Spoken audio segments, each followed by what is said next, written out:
Scammers are stealing billions of dollars from America's seniors, and they're ramping up their efforts. With calls, texts, or clicks, they can steal a senior's entire life savings. But we have the power to stop these criminals. AARP is fighting for bipartisan, common-sense solutions to protect older Americans' hard-earned money from scammers. Join us today. Visit action.aarp.org/fraud pledge. Paid for by AARP. Welcome to the program. No Victocrats allowed because we've got a country to save. So let's get her teed up! You want to play rock? Say hello to my little friend. What the hell's going on out here? Ooh, that's a bingo. 888-971-SAGE, 888-971-7243. I am Larry Elder. We are Salem News Channel. Iran's oil storage clock, as they put it, is about to run out. After last night's debate, there is a new poll in the California governor's race, and there is another debate tonight. Now, why did a judge apologize to Trump's would-be assassin? Yesterday's Indiana state primary races demonstrate the continued strength of Trump endorsements. The man accused of causing the L.A. Palisades fire is a, wait for it, anti-capitalist who hates the rich. And what happened to all that money raised for L.A. fire relief? The hatred of Israel is now a mainstream position within the Democratic Party. Barack Obama says Trump is causing marital problems between him and Michelle. The acting AG says Comey was indicted for more than just the social media post 8647 in Seychelles. Does Republican Spencer Pratt, with his wickedly clever ads and recent surge in fundraising, really, truly have a shot at becoming the next mayor of Los Angeles? All of this and more. The number is 888-971-SAGE, 888-971-7243. Yesterday, there were some primary races in Indiana, state primary races, and Trump worked hard to defeat 7 incumbent Republican senators who did not support a Trump-backed mid-decade redistricting proposal last year. He felt that they were not adhering to the MAGA agenda, so he worked to defeat them. 5 of them lost to Trump-backed candidates. 1 is still too close to call, and only 1 managed to survive the failure to get backing from President Trump. What does this mean? It means that Trump, despite the polls, still remains extremely popular within his party. On the Trump derangement syndrome front, one was fired by United Healthcare, Minneapolis, St. Paul area, after she made headlines by posting a clip of herself following the 3rd attempted assassination, saying, quote, "We're cooked as a country when my first reaction to hearing about Trump's attempt was, it was probably fake." Like, immediately I was like, oh, that really wasn't probably fake. My second reaction, they missed. So happy they missed. Yeah, it's so sad, she said sarcastically. She got fired. Now she's being doxxed and is complaining that people are attacking her. She said, "I was a joke. I don't condone violence. I would never hurt anybody." She said that people have acquired her address and her phone number, and now she's being harassed because she joked about the president being close to being assassinated. The president has unveiled a brand new logo for ICE. A woman suggested that he change the name of ICE to NICE. And that struck a chord with Trump. He said it's a great idea. So Trump has redesigned the logo for ICE. It now stands for National Immigration and Customs Enforcement, or NICE. And now, hopefully, he says the word NICE will have to be used all the time by the hostile anti-Trump media. In a ad, Democrat gubernatorial candidate Katie Porter a fundraising letter, referred to Trump using the F word several times. Again, this is one day after the 3rd attempt on the president's life. "Today I want to start with one simple, powerful message," she wrote, "we can all agree on. Say it with me. Ready? 1, 2, 3, F Trump," except she spelled it out. Said it 4 times in the email, giving you the clear impression that the anti-Trump TDS rhetoric is not changing after the 3rd assassination attempt. This is a Tennessee state rep named Justin Pearson, number 24. Donald Trump is a white supremacist domestic terrorist who is seeking to destroy our democracy by any means necessary, including by usurping democracy itself and the voices of the people. And Governor Bill Lee, Cameron Sexton, and Lieutenant Governor McNally have all decided to join him in this effort to destroy our democracy, to take away our voice, and to attack black people and black representation. And that's wrong. I should point out, according to Gallup, recent Gallup poll, Trump's support among blacks is now at 16% as opposed to 12% in Trump 1.0. So I guess they haven't gotten the memo. This is Gavin Newsom, number 25.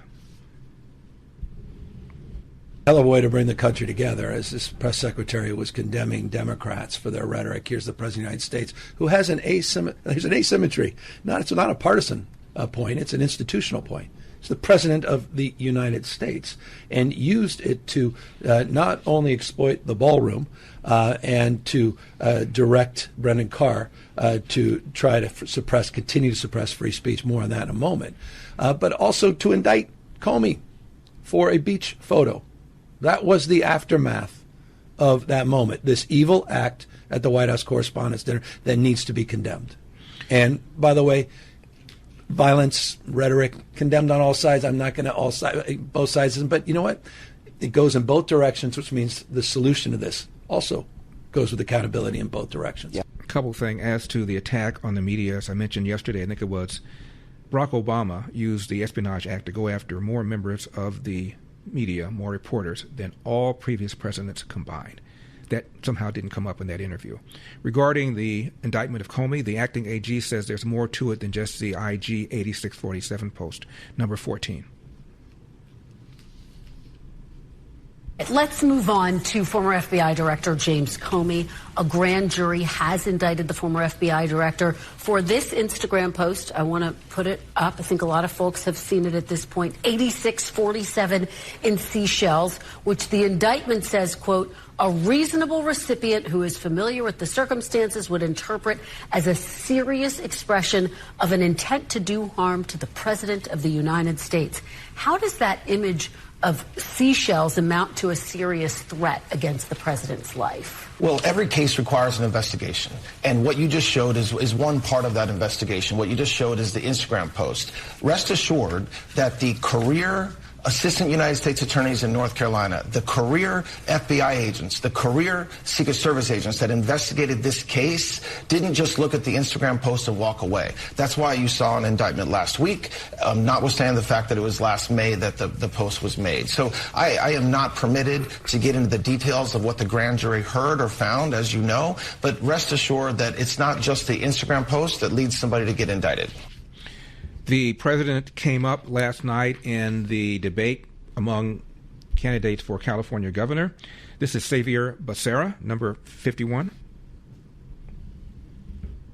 Ragosa? You know, you say you're a sheriff, and I know you are, but you clearly don't know what the sanctuary law does. I'm the only one up here that has to work with it. Mr. Bianco, excuse me. The fact is, since 2019, the state has turned over 12,000 violent criminals to the federal government. Sanctuary law does not protect violent criminals in the way that you constantly say they do. Yes, it does. This state has turned over 12,000 criminals. I'll tell you what I think is illegal is a sheriff of Riverside County sequestering it's because you're lying to votes people. In the way that you did. It's because you're lying to people right now. The Supreme Court said that you shouldn't have done it in the first place. No, they didn't. Can I interject on this? Caitlin, can I go? Go ahead, Mr. Becerra, Secretary Becerra. So I'm the only one who actually has experience taking on Trump in the way he's handling undocumented immigrants, because when he was president the first time, I was the Attorney General, and we took him on straight on in court. We stopped him from trying to force local law enforcement to do the bidding of ICE. We were able to make sure we protected the DACA program for our dreamers all the way to the Supreme Court, and we beat Donald Trump. What we have to do is make sure that Trump cannot invade California, and you can't stop him if you've got a governor like Steve Hilton, who is his dad. Donald Trump's his daddy, and he will protect him all the way through. New poll shows that the man who referred to Donald Trump as Steve Hilton's daddy, Javier Becerra is now at 13%. Tom Steyer, the billionaire, at 15%. Steve Hilton still ahead at 16%. Chad Bianco at 10%. So here's the problem. You add up the amount from the two Republicans, Steve Hilton, Chad Bianco, that gives you what? 26. Which means 74% somebody else, and that somebody else are Democrats, if not Democrat socialists. That's the math, and that's the problem. The Democrats want either Chad Bianco or Steve Hilton to be number one or number two, so that they would just run against Trump. And even though Chad Bianco has not been endorsed by Trump, as has Steve Hilton, they're going to show a bunch of pictures of Chad Bianco standing next to Trump anyway. So that's the problem here in California. There's another debate, by the way, tonight. This one's on NBC. Last night was CNN. We're going to have more excerpts from that debate. It's very entertaining. The Democrats have no idea what to do about so-called affordability. The only one who says anything remotely commonsensical is Antonio Villaraigosa, the former two-term Democrat mayor of L.A., and he's at 4%. 888-971-SAGE. Do not leave town. Parents, the biggest question in education today is how artificial intelligence is shaping the way your student learns. Artificial intelligence is changing education faster than most schools are willing to admit, and many families are rightly concerned. At Patrick Henry College, the goal isn't to outsource thinking to machines. It's to train students to think for themselves. PHC emphasizes a Christian liberal arts education that develops reasoning, writing, speaking, and discernment skills no algorithm can replace. Students learn to engage technology wisely, understanding its capabilities, but also its danger and limitations, rather than becoming dependent on it. In a world increasingly shaped by AI, Patrick Henry College prepares students to lead with wisdom, conviction, and moral clarity. If you want a college that prepares your child to lead in an AI-driven world without losing his or her faith and values, I encourage you to learn more about Patrick Henry College. Visit phc.edu/elder. That's phc.edu/elder. 888-971-SAGE, 888-971-7243. I am Larry Elder. We are Salem News Channel. Former President Barack Obama was on the Steve Colbert show last night. I'm going to have an excerpt of that interview with you. Chris is in Santa Clara. Chris, you're on the California, in the Larry Elder show here in California. Thank you for calling. Hey, Larry. I served for 16 years as an elected member of the Democratic National Committee, so kind of wanted to bring a perspective in from somebody who had served at that level. And, I listened to your show yesterday when you were, talking about moving away from race-based lines. Mm-hmm. And I think that there is a possibility maybe we all try to find some common ground on this, because there are, I think many Democrats who recognize that this is a decision the Supreme Court has made. And unless there's some radical changes in the way that these decisions are reviewed, it's going to be a while until that issue comes back up, if it does. Right. But what I wanted to ask from your perspective is, do you think there is common ground with regard to doing away with partisan-related gerrymandering? So, and as a Californian, that our state legislative seats are still being drawn completely hands-off without regard to incumbency, without regard to partisan registration. Mm-hmm. And, at some point we'll see if those congressional seats go back to that. Do you think there's room to get agreement on your side of the aisle that we try to move the country in that direction? I think there certainly is agreement on my side of the aisle that race ought not be a factor in drawing the districts. But in terms of drawing districts that give a party an advantage over another party, you're never going to get rid of that. They're always going to do that. That's why you win elections. That's why you win the governorships, and then you take control of the redistricting. The Supreme Court simply said you cannot use race the way they're trying to do it in Louisiana to create another district that would be a majority black district. That's the problem. But I don't think you're ever going to get... But Larry, but you have in California, of course we do. The governor doesn't run redistricting for state legislative seats in California. It's completely hands-off, right? Are you kidding? When Arnold Schwarzenegger was the governor, he put on an initiative that would put redistricting in the hands of a so-called nonpartisan body. After Trump pressured Texas into redistricting, Gavin Newsom then put on a ballot initiative to put it back in the hands of politicians. So that's where it is now. Only for the House seats. No, but only for the House of Representative seats, and it expires in 2 more cycles, unless it's another vote of the people. We'll see if it expires. Hang on a second. The state assembly seats and the state senate seats have not been impacted. They have not been changed. Those are still the exact same decision that was passed when Arnold was a governor. That is still 100% enacted in California. The state legislature does not have authority over drawing the lines for state legislative seats, and neither does the governor. And therefore? Well, that's what I'm asking. Is that a model that you think that maybe that model does work across the rest of the country, as opposed to California simply saying, well, nobody else is going to change, so let's just go back to having California, legislature draw their lines themselves? Well, I don't think that's good. I think it's better if we move towards a place of, hey, let's try to move towards, something a little bit more hands off. Well, I'm in favor of moving towards something a little more hands-off. But again, regarding the U.S. seats, which is what I'm concerned about right now, the California Republican voters are getting screwed. Don't you agree? Well, before Proposition 50. Hold on, let me just finish my point.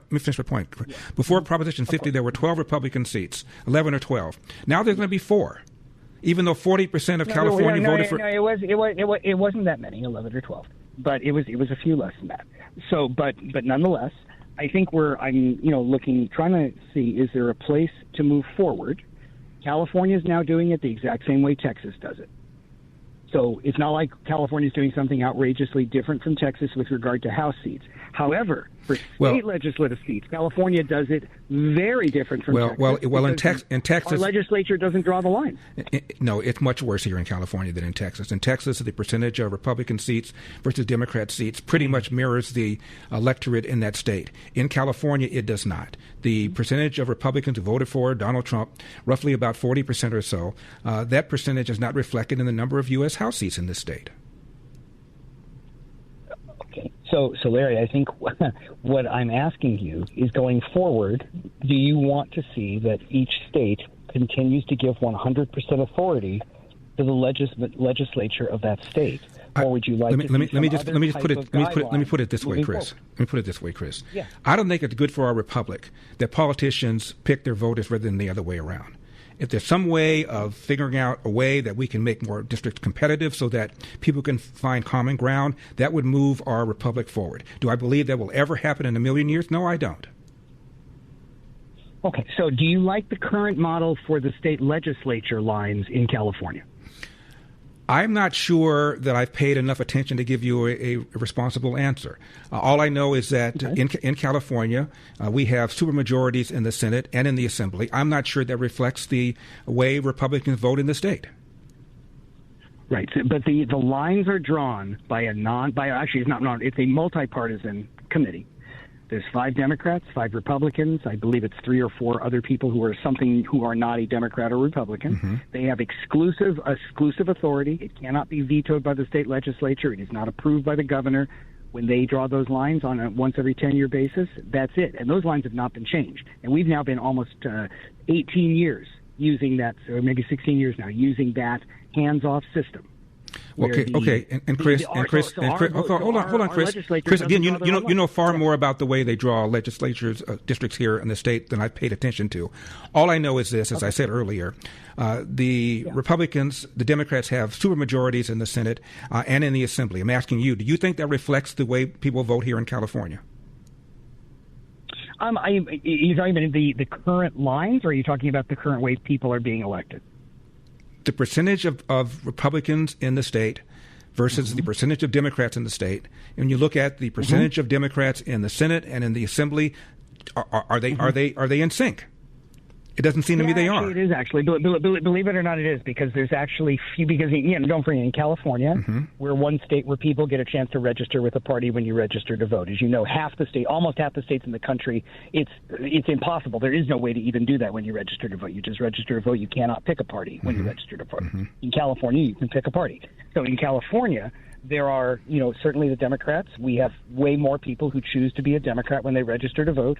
The second largest group is decline to state. And then the third group, and it's kind of pretty far down there, are Republicans. Yeah. So, yes, in terms of the overall numbers of Republicans, they're below 20. It's around 20 to 25%. Well, I think in California, however, Chris, in California, as far as I can tell, decline to state pretty much means you're a Democrat. You can say you're declined to state. You can say I don't want to have a party preference. But when it comes push to shove, they vote Democrat. Okay, so I think then, yes, I would think it's fair then, because that would represent the current allocation for the state legislature. Okay, but you do agree that it's not fair when it comes to U.S. members of the House. We can agree on that. Well, I think that the decision that was made by the voters was to go back and give it back to the legislature. Decision was made by the voters to stick it to Trump. That's why they voted that way, and that's how run. That's why they voted that way. I'm not getting impassioned about it. I'm trying to say let's try to move forward, looking toward 2030, toward 20. Fair enough. So we can agree it's not fair when it comes to U.S. House seats in California. Appreciate the call. 888-971-SAGE.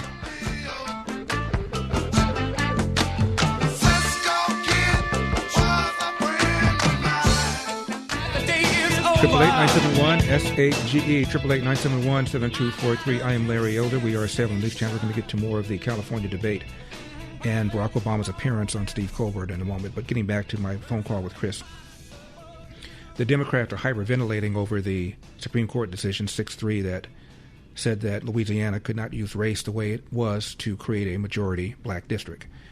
And by at least some surveys, this could mean that Republicans could pick up as many as 20 seats because so many of the seats in the South were drawn in order to create a majority black or majority Hispanic districts. If you cannot use race as a factor, it could dramatically change the complexion of the party seats in the South. Now, Democrats are angry because they claim that this is now Jim Crow 2.0. And that is based on a couple of assumptions. The first is that non-black and non-Hispanic voters will not vote for a black or Hispanic candidate. And that's been disproven many times around this country. And the other assumption is that the interest of black or brown voters can only be pursued by black or brown members of Congress. There is, by the way, a man named Steve Cohen who is in a district in Tennessee, majority black district. He's white. It's a district that was held by Harold Ford until Ford decided to run for Senate in Tennessee. He didn't win, and Steve Cohen ran to succeed him in his district. Steve Cohen is white, as I said, but he represents a majority black district. Is that okay? What does that say? And every single black Republican U.S. House member is from a district that is not majority black, every single one of them. Now, it's interesting that the Democrats make this assumption that non-black voters, non-Hispanic voters won't vote for a black or Hispanic candidate, yet run for office, higher office. There is a black mayor of Maryland. Maryland was a slave state. Doug Wilder, years ago, was the black governor of Virginia, which was the capital of the Confederacy. How did that happen? And recently, Jasmine Crockett ran for Congress, for Senate in Texas. She didn't win the primary, but she ran. Well, why did she run? Here's what she said about how powerful she is. Number 5. I'm a black woman in America. So,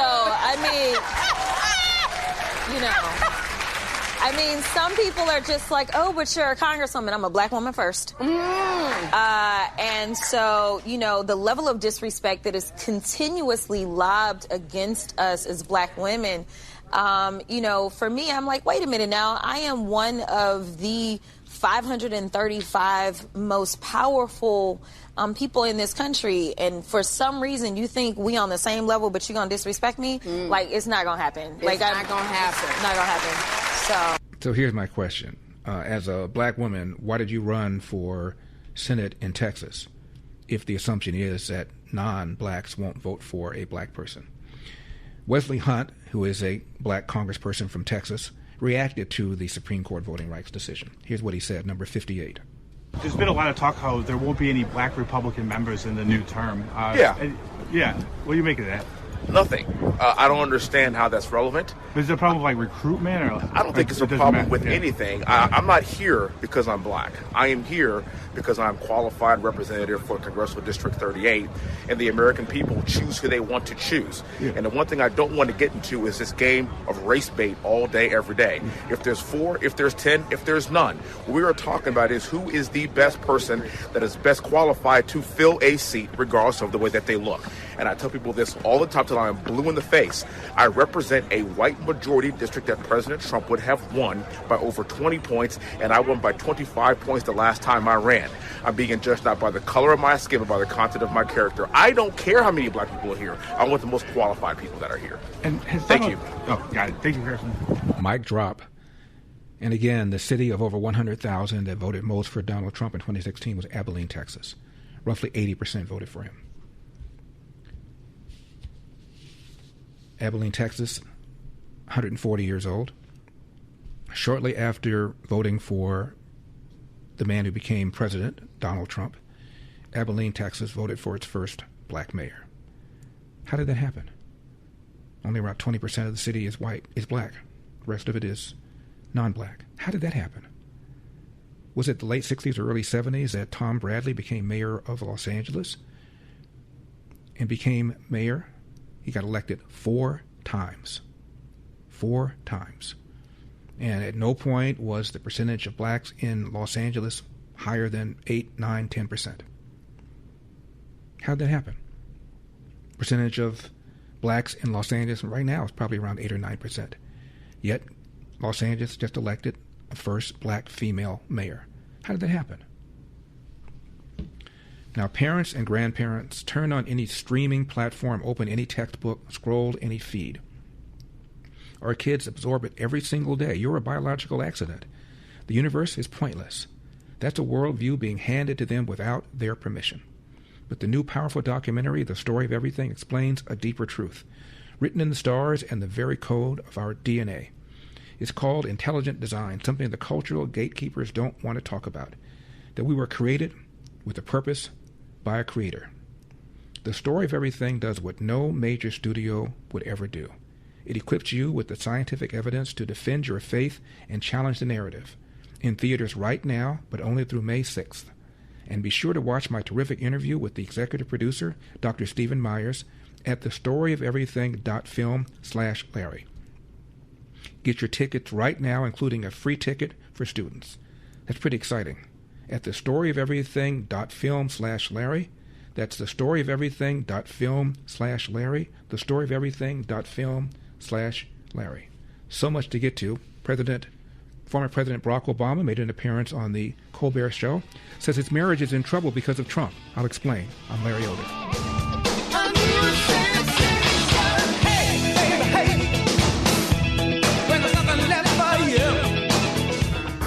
888-971-SAGE, 888-971-7243. I am Larry Elder. We are Salem News Channel, coming to you from the Relief Factor studio. Don't forget your Relief Factor, 800-4-RELIEF, 800, the number 4-RELIEF, or ReliefFactor.com. That's ReliefFactor.com. Last night, the former president was on the Steve Colbert Show, number 59. I assume in my eulogy somewhere it'll be mentioned he was the first African-American president. I will say something about that. But what I want people to understand is that there was this extraordinary journey this country took to get to that point. And I was an episode in that. And it's this struggle between the idea that we, the people, includes everybody, that it's not just some select few. So what I want people to do when they come to this museum is to say... Stop it just for 1 second. See, this is the whole problem with Barack Obama. He wants it both ways. I'll be known as the first, quote, African-American president, close quote. But it's a big journey to get there. Yeah, the journey that you started when you were in Boston in 2004, I was there. There's no blue America, there's no red America, there's no black America, there's no white America, there's just one America, the United States of America. And on 60 Minutes, we played that excerpt many times. He was asked, Senator, if you don't win, will it be because of your race? And Obama said, no. If I don't win, it will be because I've not articulated a view that the American people can embrace. Obama's at a black church. Talks about how far we've come in race relations. The Moses generation, referring to the generation of MLK, he said, has gotten us 90% of the way there. My generation, he referred to it as the Joshua generation, has to get us an additional 10%, which I thought was reasonable. There was a Fox opinion poll, as I've said many times. 6% of Americans believe Elvis is still alive. And some number believe if you send him a letter, he will get it. So you have to sort of write off a certain percentage of Americans, meaning the percentage of people that are not evaluating you based on content of character versus color of skin is relatively minor. That's how far we've come. And when he walked into the Oval Office, third week of January 2009, both blacks and whites, based on polls, thought race relations would get better. When he left office, 8 years later, both blacks and whites thought race relations got worse. Why?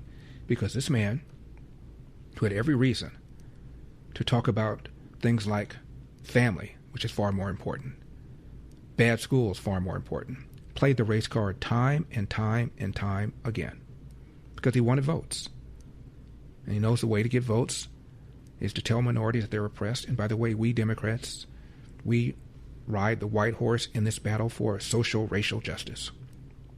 So you got the Cambridge police acted stupidly. No, they didn't. You got, if I had a son, he looked like Trayvon. I don't even know what that means. And the man who shot and killed Trayvon Martin was found not guilty. And those jurors who spoke publicly said race never came up. He had Al Sharpton of the White House over 70 or 80 times. Al Sharpton, the biggest race hustler in America. He invoked Ferguson in giving a speech to the United Nations by saying, you know, we have our own problems in America. There's a place called Ferguson. Well, the officer that shot Michael Brown was completely exonerated. He did not have his hands up, did not say don't shoot. The whole thing was a big fat lie. His AG, Eric Holder, gave 3 examples of what he called racial injustice, pernicious racism, is how he put it. Voter ID. Voter ID is pernicious racism, said AG Eric Holder. Never mind, majority of blacks support voter ID almost to the same degree as do whites. He also said that black criminal defendants convicted of the same crime as a white criminal defendant get a longer sentence. He didn't tell you that the reason for that is because the average black criminal defendant has a bigger, longer record of convictions than the average white criminal defendant. And judges take that into consideration when they set sentencing. The black judges do as well. So that's another big fat lie. And then he said that black boys are disproportionately kicked out of school for misbehaving compared to other races. That's also true. That's because they misbehave disproportionately. You want to leave them in and ruin the curve for everybody else? So this is a AG that Barack Obama hired. He also said, Eric Holder did, that when it comes to matters of race, America, quote, has been a nation of cowards, close quote, whatever the hell that means.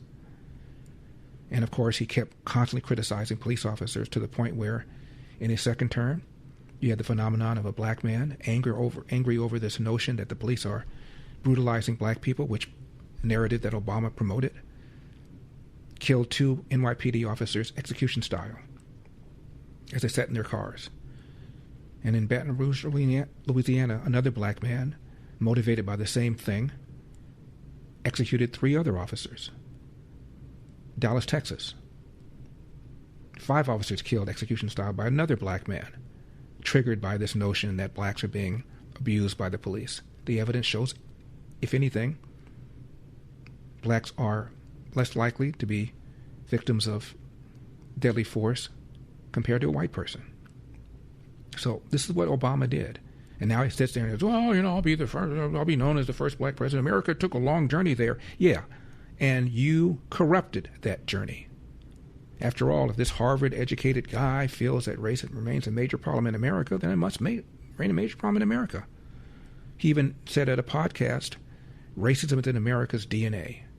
Really? The first time Gallup asked if you would vote for a black person for president was in the 50s, and numbers were small. Now only about 3 or 4% of Americans say they would not vote for somebody if they thought if this person was black, they thought he was qualified, or she.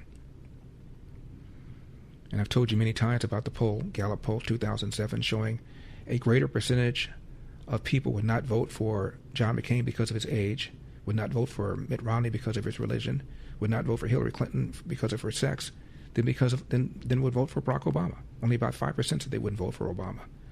11% said they wouldn't vote for a female.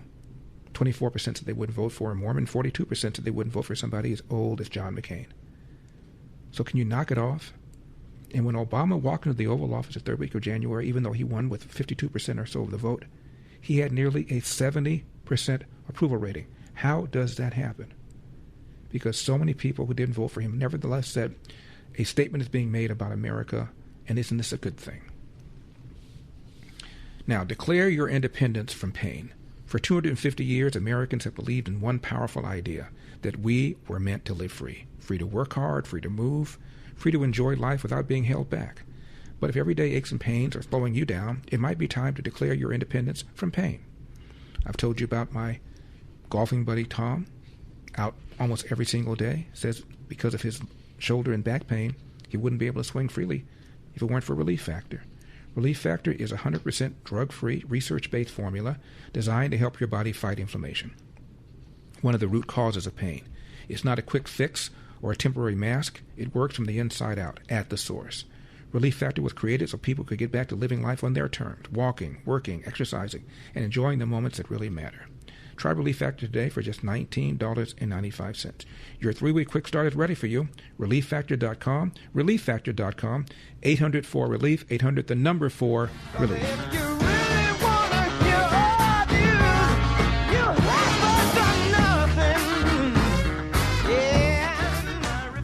Triple 8-971-SAGE, 888-971-7243. I'm Larry Elder, Salem News Channel. We're going to go over some of the highlights and lowlights of the debate last night between the California gubernatorial candidates. And we're going to continue looking at the interview that former President Donald Trump, former President Barack Obama had with Steve Colbert. By the way, the former president is in a very tough position.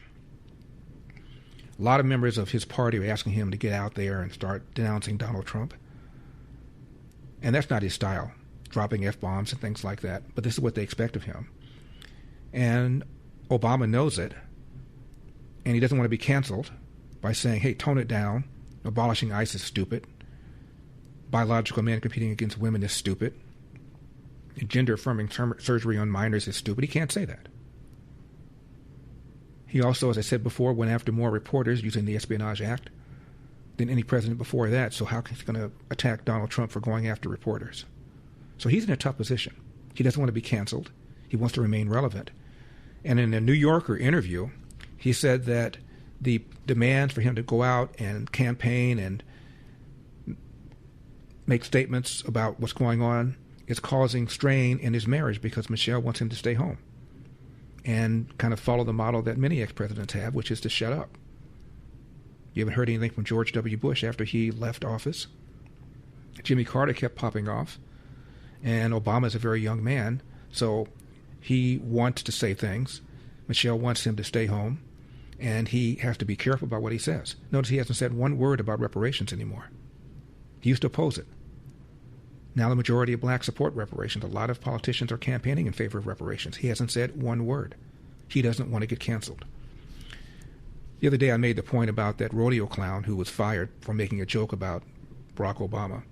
Showed you the difference between the way people treat Obama versus the way they treat Donald Trump.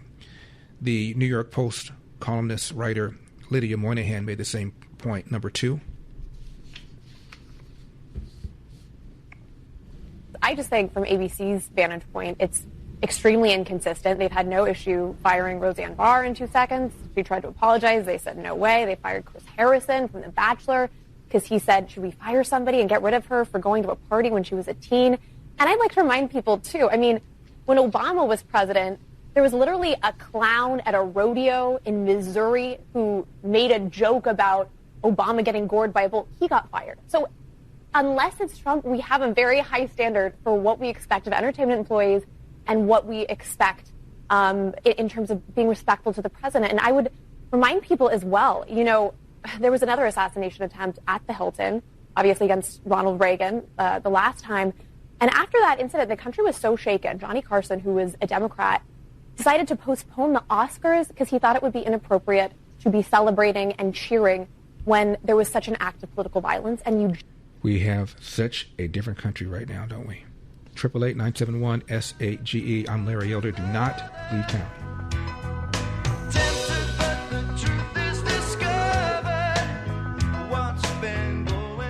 So let's get her teed up! You want to play rock? Say hello to my little friend! What the hell's going on out here? Ooh, that's a bingo. 888-971-SAGE. 888-971-7243. Larry Elder, Salem News Channel. There was a debate last night between the California gubernatorial candidates. There's another one tonight on NBC. Last night was CNN. But let's get back first to the interview President Obama had, former President Obama, with Steve Colbert. Pick it up where we left off. This is part of that American story, that better story, the one that has inspired not just generations but also the world. And the Obama presidency was a part of that story. It was one small chapter in it. And if I do that, then 50 years from now, when people come, presumably they'll still be inspired by that story, not mine alone, but ours. Yes, the good future is the one where they say, oh, we totally know what he means. Yes. The bad future is, what's he talking about? There's often a conversation about the restriction or a need to restrict certain executive powers. Yes. Okay. I might have asked you this when you were running for president back in the day. Like, is there any power that President Bush has taken that you would say, no, I don't want that power, because it keeps accumulating? Yeah. Now that you're no longer in office, what powers do you believe the president should not have? Well, there are a couple that I followed even though they weren't law. And I want us, we're going to have to do some work to return to this basic norm, and we probably now have to codify it. The White House shouldn't be able to direct the Attorney General to go around prosecuting whoever the president wants to prosecute. Right, because technically it's under the executive branch. Technically, the norm is that it's independent. The idea is that the Attorney General. I hate to interrupt here. Operation Crossfire Hurricane. This investigation of Trump allegedly colluding with Russia to get elected. Under whose administration did that start? That was a rhetorical question. Shouldn't be able to direct the DOJ. The intelligence community, before Donald Trump got elected, did not believe that the Russians were trying to get him elected. They believed the Russians were interfering with the election, no question about that. But all they wanted to do was to sow distrust over the outcome, whoever won. But they never concluded that Russia wanted Donald Trump to win. Donald Trump wins, and all of a sudden, Obama calls in the same intelligence officials, and they start this investigation into Donald Trump colluding with the Russians. And here he is sitting on the Steve Colbert show with a straight face, knowing full well Colbert's not going to say anything because he doesn't know anything. And acts as if he's holier than thou. It's disgusting. Continue. And technically, the norm is that it's independent. The idea is that the Attorney General is the people's lawyer. It's not the president's consigliere. Okay, hold on. Right. Hold on. It's the people's lawyer, not the president's consigliere. Do you remember what Eric Holder said? I'm Barack Obama's wingman. Do you remember that? If acting AG Todd Blanche referred himself as Trump's wingman, there'd be a meltdown. Eric Holder specifically said, I am Barack Obama's wingman. Please continue. It's the people's lawyer. It's not the president's consigliere. Right, even when it's Bobby Kennedy. It's Bobby Kennedy. And so two of the core principles of a democracy. Can I jump in again? Notice how Steve Colbert said, even when it's Bobby Kennedy. Some of you were probably too young or weren't around then. Jack Kennedy becomes president. Guess who he made his attorney general? His brother, who, by the way, had never tried a case. And Steve Colbert said, even when it's Bobby Kennedy, and Obama didn't say much of anything. He had no response to that. Can you back up a little bit and just catch that again? The attorney general is the people's lawyer. It's not the president's consigliere. Right, even when it's Bobby Kennedy. It's Bobby Kennedy. And so... Even when it's Bobby Kennedy. Bobby Kennedy. What's he going to say? What is he going to say? Jack Kennedy made his brother the attorney general. And Steve Colbert brought it up. And what did Obama say? Well, that was improper, shouldn't have done it, you can't get away with that. It really was an affront to what the AG is supposed to be, because after all, he's not your lawyer, he's the people's lawyer. He didn't say anything. He had no response. Continue. Two of the core principles of a democracy. We can survive a lot. Bad policy, funky elections. There's a bunch of stuff that we can overcome. We can't overcome the politicization of the criminal justice system, the awesome power of the state. You can't have a situation in which whoever's in charge of the government starts using that to go after their political enemies. Okay. Now, this is part where Mr. Colbert, the intrepid questioner, is supposed to say, well, do you think that the DOJ was nonpartisan, not directed during the last 4 years under Joe Biden? After all, former President Obama, look at all the investigations that went nowhere. The documents investigation, Florida. Biden had more documents in more places and did not have the power to declassify those documents because he wasn't president. Went nowhere. That wasn't political. January 6th, so-called insurrection investigation by Jack Smith. None of the rioters on January 6th were ever charged with insurrection. That went nowhere. Fonnie Lewis, Georgia. Trump said to the Secretary of State, find me 10 or 11,000 more votes. He didn't say steal them. She starts an investigation claiming that somehow he corrupted the electoral process. That went nowhere. And you don't have a problem with the AG of New York, Letitia James, former Mr. President, running, promising to get Donald Trump, and then she files a civil lawsuit claiming that he defrauded banks when the banks weren't accusing Trump of defrauding them. In order to get loans, he increased the value of his assets when banks have their own appraisers, and they can determine whether or not the value that Trump assigns is legitimate. Yet he gets sued over this, and the judgment's what, $300, $400, $500 million? You don't have a problem with that?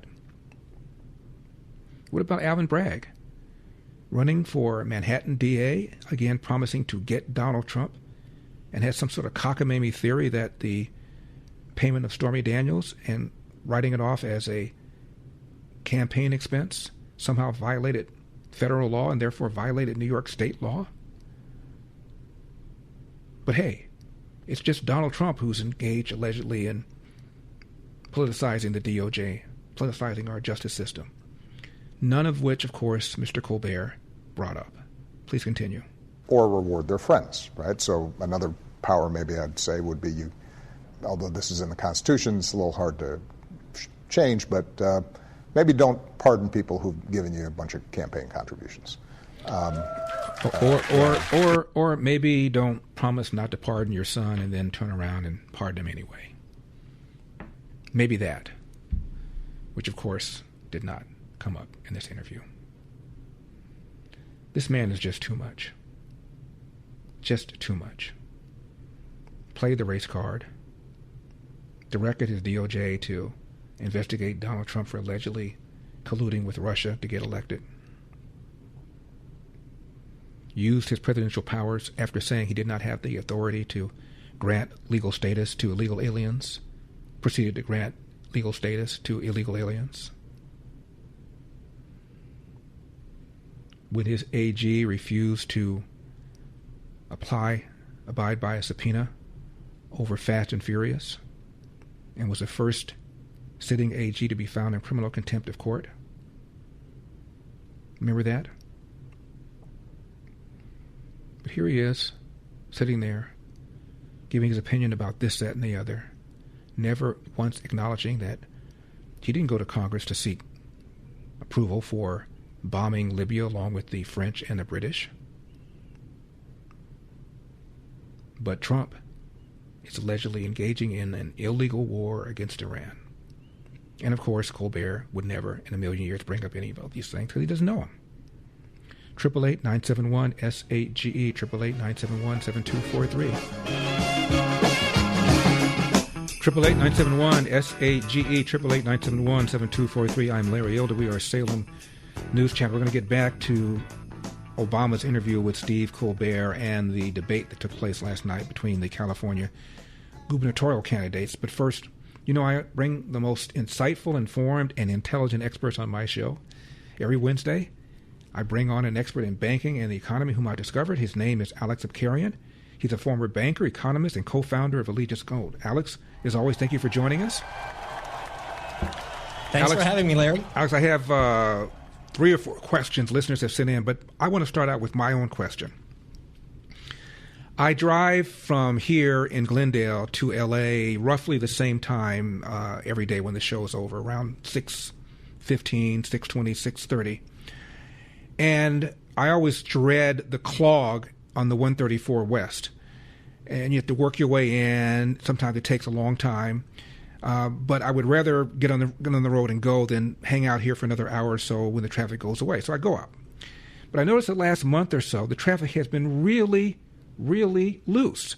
I get on, no clogging, and it seems to me that's saying something about the economy. Am I wrong to interpret that way?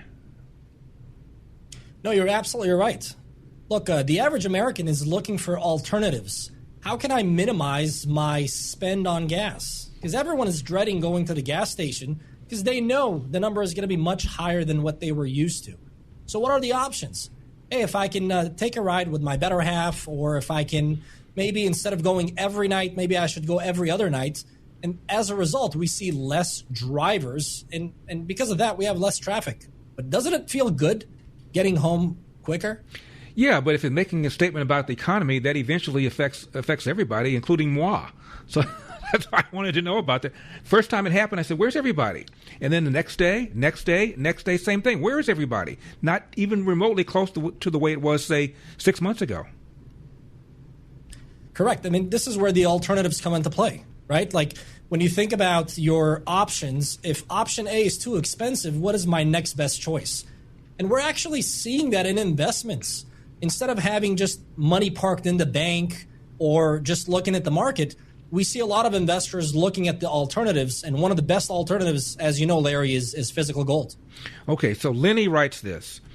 Alex, between Spirit Airlines collapsing and the Wall Street Journal reporting foreclosures at a 6-year high, what should I be reading into all of this? And what about the Iran war? How is that affecting our economy and our portfolios? Well, the Iran war is hitting our portfolios, hitting our pockets, hitting our kitchen table, hitting the gas station. We covered that. Look, when you have, on one hand, the Spirit airline, which, by the way, it just happened on Saturday morning, about 19,000 jobs gone like that. Obviously, this is going to be politicized, and you're going to see that, a lot of blaming going on from the prior administration. But the bottom line is this. We have less jobs, and their CEO came out and said they're blaming it on higher oil prices. Look, it's not only oil prices, but it had something to do with it. But when you look at the 119,000 foreclosures, about 25% higher in comparison to last year, and these are for good people in Florida, people in Texas, that they didn't do bad loans because they had to qualify. What happened? Insurance premium have increased. Property taxes have increased, and it started eating away from their overall liquidity.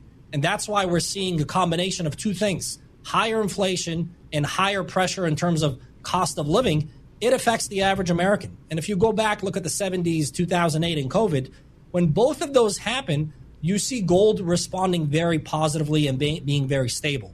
So what I tell the listener is, you take a step back and, just like Larry said, start thinking about moi, start thinking about yourself, and put a portion that it's outside of the system. And that's where physical gold and silver comes into play. David writes, Alex, I have a 401k, an IRA, and I have savings in the market, and I'm nervous. I've heard that you can buy gold and have it shipped discreetly and insured. But what's the difference between owning physical gold, a gold ETF, and a gold IRA? And for somebody like me trying to figure out whether one of these fits, how should I decide? So let's break those three down. Number one, ETF or any mining stocks, those are paper-based. Essentially, you are going with the convenient route. You can log into your brokerage account. You can see it on your IRA. But don't confuse convenience with protection. If a burglar is coming to your house, would you say, hold on a second, I got to go and get my Smith & Wesson 9mm certificate so that way I can protect myself? So the main thing that I tell people is there is a place in a portfolio for the paper, but you have to understand that you do not own, you're simply having price exposure. When you think about the physical, you're going to have it discreetly shipped to you, you're going to be responsible storing it, or you can have it at a depository, but you're in control. But when you think about your retirement account, that is long-term money. That is something for the future. And that's where the power of a gold IRA comes into play, where you can actually diversify a portion of that while maintaining the same tax treatment without any penalties into physical gold and silver, where you actually have some ownership. We have just 2.5 minutes left. This is Melania. I don't think Melania Trump, but her name, but this is Melania. Alex, here's what I think a lot of listeners are wondering but won't ask out loud. Is this complicated? Is it safe? And what actually happens after I call you and you pick up the phone? Well, the first thing we say, hello, thank you for calling Allegiance Gold. We greet you, we treat you like we are going to treat our parents. It's actually a lot more simpler than canceling a gym membership. And this is exactly why Wall Street, the banks, and even the governments, they complicate physical gold ownership. As a matter of fact, you are discouraged when you ask your average financial advisor or you go to the bank. So the answer to your question, it is extremely simple. Look, it's one of the oldest currency in the world. As far as safety, well, you have checks and balances. The reputation of the dealer is very important. We've been in business almost a decade.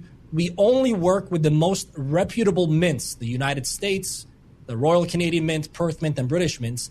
And we have a third party validating the quality. They check it, they audit it before it's actually shipped out.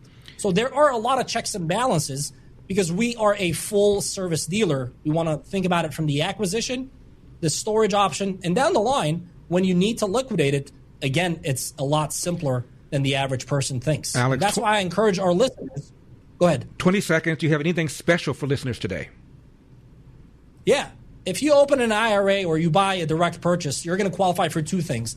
$500 in free silver and a $500 that's going to cover your custodial fees for the next 2 years. That's a saving of about $1,000. Wow.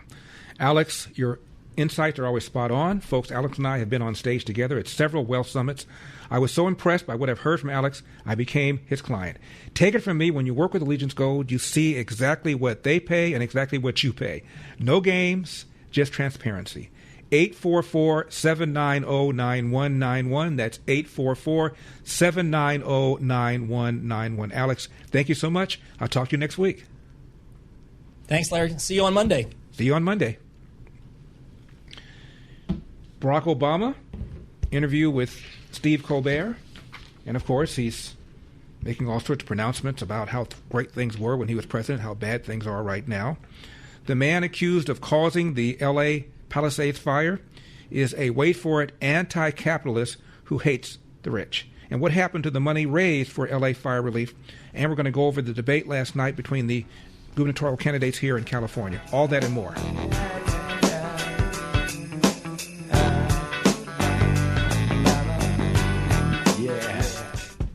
Triple 8-971-SAGE, 888-971-7243. I am Larry Elder. We are Salem News Channel. Here's the rest of this segment between Steve Colbert and Barack Obama. maybe don't pardon people who've given you a bunch of campaign contributions or invested in your businesses. So restoring some sense of the Justice Department being independent in making judgments about specific cases and prosecutions. You know, I would consult with Eric Holder, with my Attorney General, all the time around broad policy issues.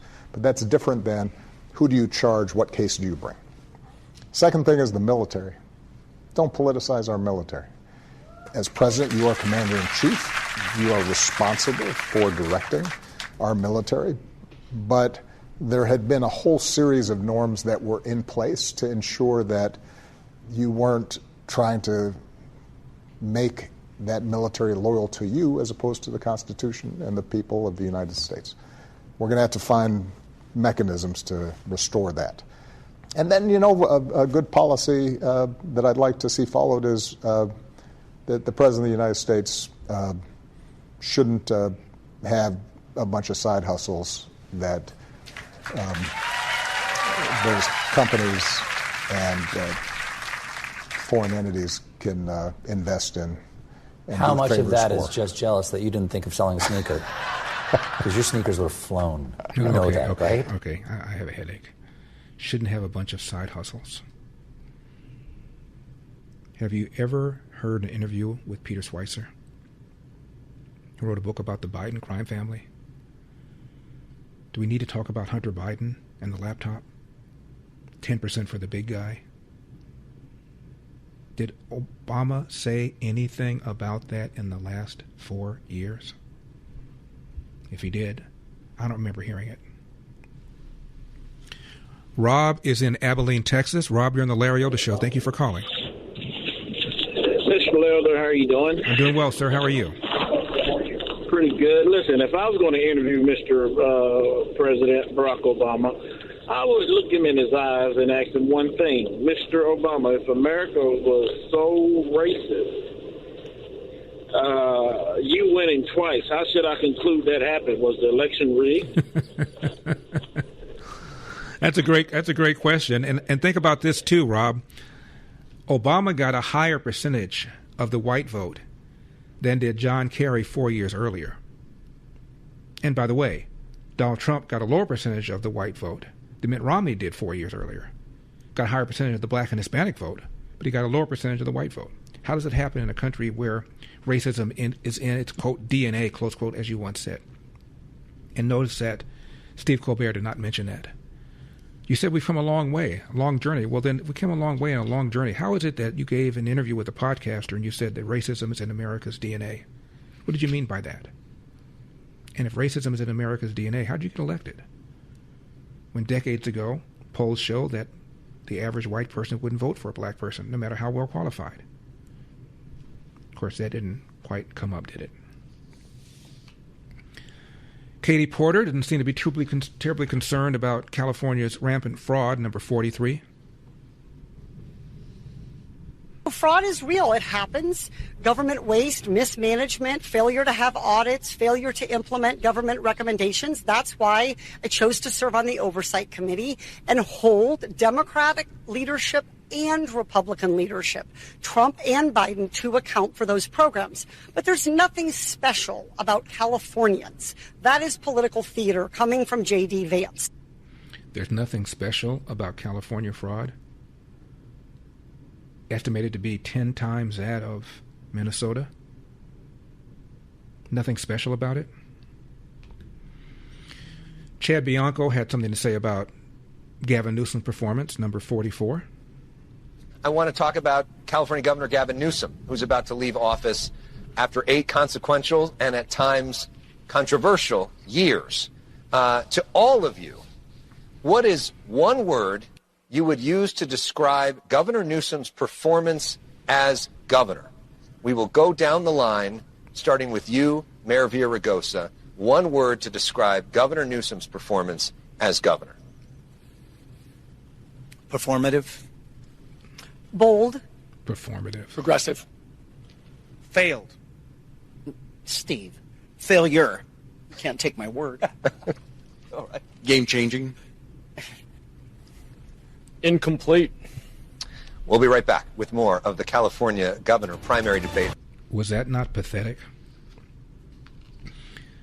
Hey there, parents and grandparents. Isn't it frustrating what our kids are learning about where we come from, why we're here, all the big questions? Sadly, they're being told we're here by chance, a happy accident with no real purpose. So I'm telling everyone I can about the new powerful documentary, The Story of Everything.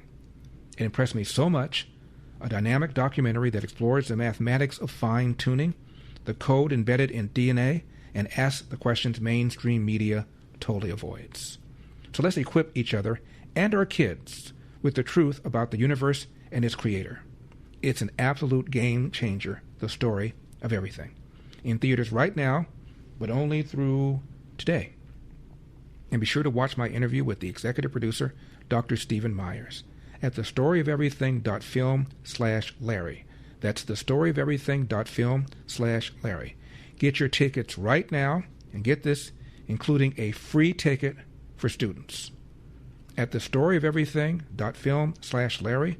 Again, that's thestoryofeverything.film/Larry, including a free ticket for students. Thestoryofeverything.film/Larry. I know you just can't stop, but you put on the rock. Now when I'm kissing my love, feel the blood pumping in my veins. 888-971-SAGE, 888-971-7243. I am Larry Elder. We are Salem News Channel coming to you from the Relief Factor studio. Don't forget your Relief Factor. 800-4RELIEF, 800 the number 4RELIEF, or relieffactor.com. That's relieffactor.com. One of those who participated in the debate last night was Katie Porter. She was accused, of course, of mistreating a campaign staffer, yelling at the campaign staffer for being in my camera shot. Get out of my shot! Get out of my shot! She was yelling at him. In her latest ad, she made reference to that. I guess she thought it was going to make her more relatable. But it was pretty cringeworthy. Number 60. I'm Katie Porter, and I'm not like most people who run for governor. I actually get what you're going through. A single mom of 3 kids, I know what it's like to push the shopping cart.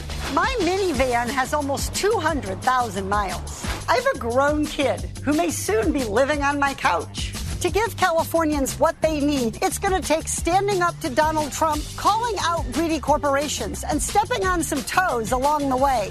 Now, could you guys please get out of my shot? I have a grown kid who may be soon living on my couch. Here's what she said last night during the debate, number 40. Congresswoman Porter, on the question itself, on these farm workers, which are a big part of California's economy, what's your answer to that? As Mr. Hilton is saying, it's the decision of the federal government. It's the job of the governor to protect every single Californian. Period. There are no qualifications on that. Are you doing that? Are you doing that by having a sanctuary state policy? Absolutely not. And yes. I was on the stage telling everyone what was going to result I would like to get from sanctuary state. Complete and it's forcing us to be less safe. May I give an answer? Go ahead. It's the job of the California governor to protect every single Californian. The sanctuary state policy is designed to make sure that our state resources, the taxpayer dollars, the public servants that we have, are focusing on doing their jobs, which is not cooperating with the federal immigration authorities. These are Californians. They contribute to our economy. They pay taxes, and they're one of the only ways that our state has been growing in recent years. It's the only way our state's been growing in recent years for there to be illegal aliens. Javier Becerra says illegal aliens who violate the law should be jailed, and the sheriff had a retort. Number 48. I think we should police Donald Trump's masked mercenary force that they call ICE. I think we should prosecute any of the forces that violate the law, and I think we should jail anyone who has violated the law. That goes all the way to the top. I agree. If anyone has violated the laws of California, they should serve time. And I'm telling you, no one has. I'm telling you, no one has. And law enforcement violated the law. Tell me who has. Steve Hilton was asked whether or not he would deport illegals who are farmers. Or farm workers, I presume. Number 39. I want to turn to another critical issue, not just in California, but also in the entire nation, which is immigration, as all of you know. Mr. Hilton, right now, President Trump is enacting a policy of mass deportation. As you know, roughly half of California farm workers, which are an essential part of this state's economy, are undocumented. As governor, would you push to deport them? So I'm the only immigrant on stage. I'm a legal immigrant, and Americans support immigration when it is properly controlled. And what we saw under the Biden administration, open borders, undermined everybody's support for immigration. And as governor, I've made it very clear, although it is the federal government's responsibility to determine and implement immigration policy, I think it's important that all the laws are peacefully enforced. And as governor, I would make sure that we work with the federal government to enforce our laws. So you'll deport them? Expect. So just to clarify, Mr. Hilton, do you support deporting those undocumented farm workers? The policy on deportation is the exact same policy that we saw with President Obama. In fact, the numbers of deportations right now in our country and in California are slightly lower. To clarify than your you position. answer the question. Just to clarify your I've answered the question, which is I will work. Will you deport them? That was the question. Well, would you, Antonio? Because the governor of California, as you know, doesn't make that decision. It is the president of the United States, elected by the country. Will you oppose them? Six of the people here don't even know who deports anyone. They just want emotions to rule the day, so you support them because they don't even know what the governor can and can't do. The candidate, Katie Porter, slams Steve Hilton, number 41. Thank you, Secretary Becerra. Mr. Hilton, I'll let you respond to that, and I have a question for you, Mr. Steyer, after that.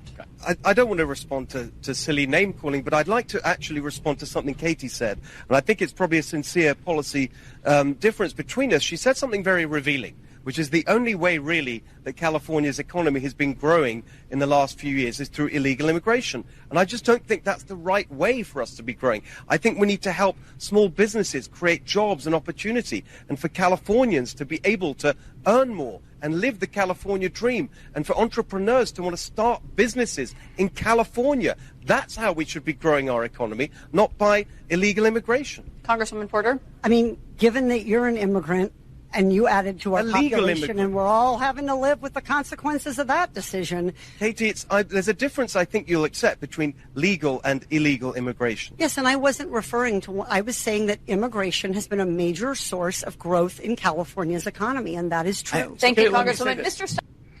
We're living with the consequences of your immigration. Is that what she said? Wow.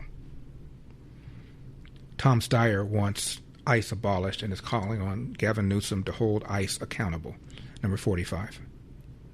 The governor of California should hold people accountable who break the laws of California, specifically including ICE agents and the people who send them to racially profile, which is illegal, and use violence against Californians, which is illegal.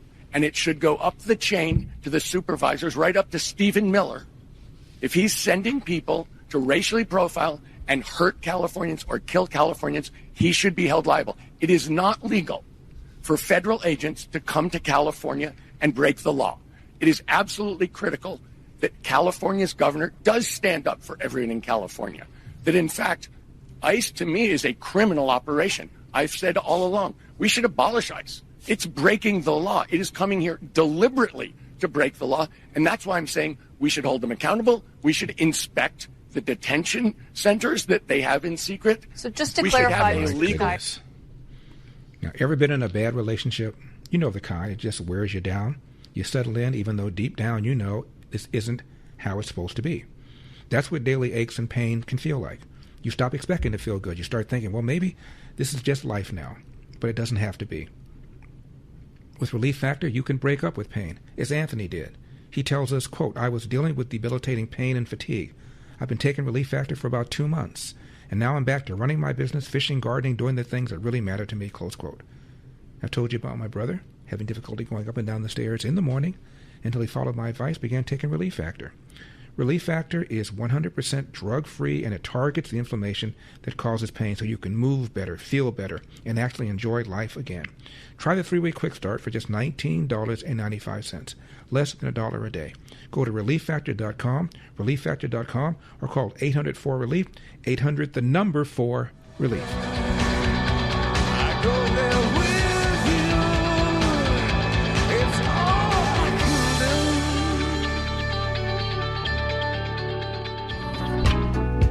888-971-SAGE, 888-971-7243. I am Larry Elder. We are Salem News Channel. Iran's oil storage clock is about ready to run out. We're going to talk about that. We're going over last night's California governor's debate. Why did a judge apologize to Trump's would-be assassin? And the man accused of causing the LA Palisades fire turns out is an anti-capitalist who hates the rich. And by the way, what happened to all that money that was raised for LA fire relief? All of this and more, 888-971-SAGE. Douglas is in Omaha. Douglas, you're on the Larry Elder Show. Thank you so much for calling. I appreciate it.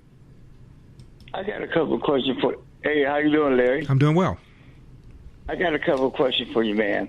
I hear everybody use the word aliens, but I tell people, go to Leviticus in the Old Testament, chapter 19, verse 33 and 34. And then as you read that, then read Hebrews, what Jesus said, and Hebrews chapter 13, verse 3. But at the same time, Larry, I know I hear you talking about Obama, but people have to understand, when Obama became in office, he was in the 8 years. Yes, he was. But at the same time, Mitch McConnell, when he tried to up the minimum wage, they would not allow him to do that. I'm sorry. I'm sorry. I didn't hear the last part. When he did what? Didn't allow him to... When he tried to move, when Obama got in office, he wanted to raise the minimum wage from $7.25 to $9 an hour. Mitch McConnell then said they would not do it. The Republicans said no, and then when he tried to do it, 10, they blocked him. I just want to hear what you think about it. Let me know. Thank you so much. Okay.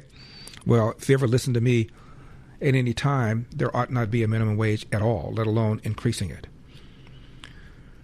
When Ronald Reagan served for 8 years, he never once raised the minimum wage. There was a minimum wage hike that went into effect after he became president, but he did not authorize that. For 8 years, no hike in the minimum wage. Economy went crazy. Sometimes grew at 5-6% a year. That's why he was overwhelmingly reelected in 1984.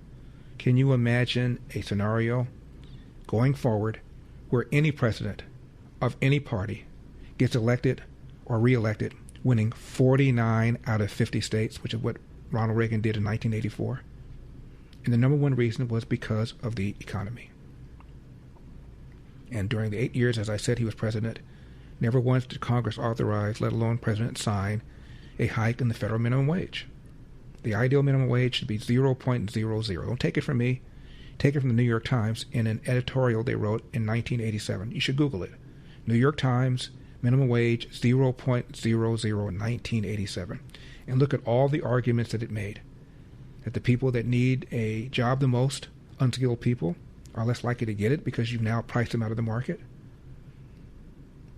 It will induce people to automate, which is exactly what happened here in California when we jacked up the minimum wage for fast food workers.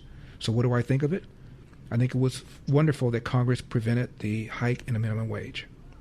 888-971-SAGE. Do not leave town. Act yourself. Yeah. Act yourself. So let's get her teed up! You want to play rough? Say hello to my little friend. What the hell's going on out here? That's a bingo. 888-971-SAGE. 888-971-7243. I am Larry Elder. We are Salem News Channel. The so-called oil storage clock for Iran is about ready to run out. Trump was asked, what does Iran need to do and not to do? Number 53. What do they need to do to violate the ceasefire? Well, you'll find out because I'll let you know. They know what to do and they know what to do. They know what not to do, more importantly, actually. And, they fired them in little boats with pea shooters, the pea shooters, little boat with why? Because they don't have any boats anymore. Their Navy is comprised of, they call them little boats. Fast right? boats or little boats. And they're fast, they're so fast that they had 8 of them and they're all gone. And they're fast, but they're not fast like a missile. A missile is slightly faster. They're all gone, so they're looking around for little boats to try and compete with our great Navy. We have a Navy that's unbelievable. We set up a blockade, as you know very well. Not one ship. A couple tried, and they got their engine shut out. You remember? I think it was it was a great display. A ship wanted to go through, break the blockade. They were warned not to. And then they were warned again by a young Annapolis captain of the ship with a great look, central casting. These people are central casting, I'll tell you. And he said, don't do it. Then he said, evacuate your engine room with this unbelievable loudspeaker that goes over water. He said, you have 10 seconds. And then from 4 miles with one bullet, it went right into the engine. And Gary, the ship stopped very quickly. They hit the engine with one shot. It wasn't a missile. They don't want to waste a missile on it. It's too easy. And we had another one, a 2000, one of the biggest ships in the world. They were warned. And he said, go back now. Go back right now. You will be shot at within 10 seconds. Yes, I am going back to Iran. I am going back. And that was the end of that, right? He went. It took them 10 miles to turn. The ship was so big, but they respect us. They didn't used to respect us, but they respect us more than we've ever been respected. Our country now is the hottest country anywhere in the world. We had a country that was dead when we had that group of people that ran this country with their open borders, letting anybody come in from the Congo, from countries all over the world. They came in from prisons and mental institutions. We had a country that would have been a dead. If they won the election, this country would have been a dead country. Now we have the hottest country anywhere in the world. Now, according to some sources, there is a division between the so-called mad part of the Iranian leadership, the Revolutionary Guard, and the members of their parliament. The head of the parliament, President Masoud Pezeshkian, said it was, quote, madness, close quote, reportedly his word, about the IRGC's approach to escalating tensions. There's a really interesting article in the Washington Times about why there can really be no lasting peace. They've been chanting death to America for nearly 50 years, manufacturing rockets, IEDs. At least 603 U.S. service members were killed during the Iraq War, 2003-2011. After the October 7 Hamas attack on Israel, one of Iran's proxies struck U.S. forces in the Middle East more than 180 times. Hasn't been any real meaningful response, other than in 2020, Trump ordered a drone strike that killed Qasem Soleimani, the terrorist mastermind. Before the so-called 12-day war, June 2025 air campaign against those 3 nuclear sites, David Albright, founder of the Institute for Science and International Security, says, quote, Iran's rulers could have built a nuclear weapon with near certainty in less than 6 months, close quote. Even now, the estimates are that Iran's rulers are believed to be just 2 or 3 years away still, without significant foreign assistance. Just 2 or 3 years away still. And that's the problem, isn't it? Trump was asked about Iran, gave a mic drop answer number 61. You're facing an opponent right now in Iran that has refused to submit. You seem optimistic now as you maybe push through a deal. What's different about this moment now than in other moments where a deal has seemed close? Well, why do you say they refused to submit? You don't know that. You don't know what's going on behind U.S. ships a few days ago. Yeah, I know. A few days ago is a long time ago. You know, in the world of war, a few days ago. No, they want to make a deal badly. And we'll see if we get there. If we get there, they can't have nuclear weapons. You know, it's very simple. But what's not to submit? So they had a Navy with 159 ships, and now every ship is blown to pieces and lying at the bottom of the water. They had an Air Force, lots of planes, and they don't have any planes. They don't have any anti-aircraft. They don't have any radar left. Their missiles are mostly decimated. They have some. They have probably 18, 19%, but not a lot by comparison to what they had. And their leaders are all dead. So I think we won. Now it's only a question of, look, if we left right now Iran, it would take them 20 years to rebuild. You would call that, we're in good shape, right? Fantastic shape. We're in good shape. He, of course, said that other presidents should have done this a long time ago, number 54. Other presidents should have done this. 47 years they've been toying with these stupid people. In many cases, stupid people. This should have been done by Obama. He went the other way. He was giving them cash. He sent plane loads of Boeing 757, took the seats out, and put green cash, $1.7 billion in the plane. Every bank in Virginia, D.C., and Maryland was stripped of their cash.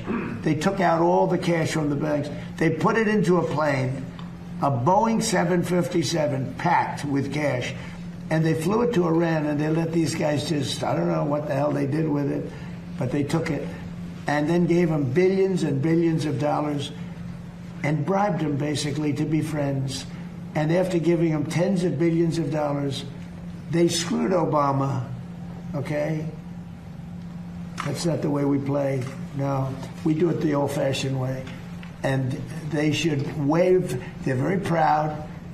Maybe you won't see a white flag, but essentially that's already what they are. They should wave the white flag of surrender. In hockey, they say uncle, right? When are they gonna cry uncle? But and they have another expression. If this were a fight, they would stop it. But you know, we have to go out and we have to do it, and it's very sad to see. Even shooting those boats, they've got 3-4 guys. They got a little machine gun in front. They're shooting at one of our ships that's meant for it. It bounces. They don't even know they're being shot at. And then they take it out with an Apache helicopter in about 2 seconds. They go, Apache ship, northwest 10 degrees. Turns around, boom. I don't like that, you know? You lose people. All these people, it's so unnecessary. It's so unnecessary. And here's what the president said about the Iranian people, number 55. You said recently that if Iranians were armed, they could take over their regime. Do you plan to arm them soon? Well, I don't want to say that, but yeah, I mean, people say, why aren't they protesting? They want to protest, but they don't have any guns. So you could have 200,000 people protesting and have 5 or 6 sick people with guns. And when they start shooting them right between the eyes and you see a guy fall and another one fall and you have no guns, very few people would be able to stand there and do it. I mean, I understand it. I tell them not to. Don't forget, they killed 42,000 people last month. 42,000 unarmed protesters. They had no guns. So they had a 250,000 people crowd. And they had snipers. They had like 4 or 5 snipers in buildings up high. And you're standing there and all of a sudden the guy on your left goes down. Then somebody, that's what happened with a women protest. They had 200,000 women protesting a year ago, and everyone thought that was the end of Iran. And then all of a sudden, a woman dropped dead with a bullet right there, always right there. Then another woman dropped, and then the word started to spread, and then there was panic, and then they ran, and, you know, so I don't want that to happen. More on the California governor's debate when we return, and your phone calls, 888-971-SAGE. 888-971-SAGE, 888-971-7243. I am Larry Elder. We are Salem News Channel. By the way, I had a very interesting conversation earlier with Chris about California redistricting and about how Proposition 50 only pertained to U.S. House seats, not state seats. And the state seats are still in the hand of the so-called nonpartisan commission that voters voted for. There's an article in the left-wing ProPublica, December 21, 2011. Headline, again, this is a left-wing publication, How Democrats Fooled California's Redistricting Commission. Subheadline, to get the districts they wanted, Democrats organized groups that said they represented communities, but really represented the party, including lobbyists. It's interesting because virtually every major Democrat opposed the ballot initiative that Governor Schwarzenegger put on to take the redistricting out of the hands of politicians and put them in a so-called nonpartisan commission. So they organized, this article says, to influence the commission to their benefit. The commission pledged to create districts based on testimony from communities themselves, not from parties or statewide political players. Quote, to get around that, Democrats surreptitiously enlisted local voters, elected officials, labor unions, and community groups to testify in support of configurations that coincided with the party's interest. When appearing before the commission, these groups identified themselves as ordinary Californians and did not disclose their ties to the party. One woman who purported to represent an Asian community of the San Gabriel Valley was actually a lobbyist who grew up in rural Idaho and lives in Sacramento. They quote a professor named Doug Johnson, a fellow at the Rose Institute in Los Angeles. Quote, very little of this was due to demographic shifts. By the numbers, Republicans should have had the same number of seats, but they lost seats. It goes on to talk about how the Democrats did it, pulled it off. Again, this is a left-wing publication, ProPublica. Quote, in reality, politicians and parties working to advance their own interests often draw lines that make individual votes count less. They create districts dominated by one party or political viewpoint. Bruce Kane, a legendary map maker who now heads University of California's Washington Center, drew an improbable-looking state assembly district that could not be traversed by car. It crossed several impassable mountains. End of quote. On and on and on. So when I hear this business about it being a nonpartisan commission and the Proposition 50 did not touch this nonpartisan commission that draws up the state districts, this is what we're talking about here. Now, Javier Becerra squared off against Tom Steyer.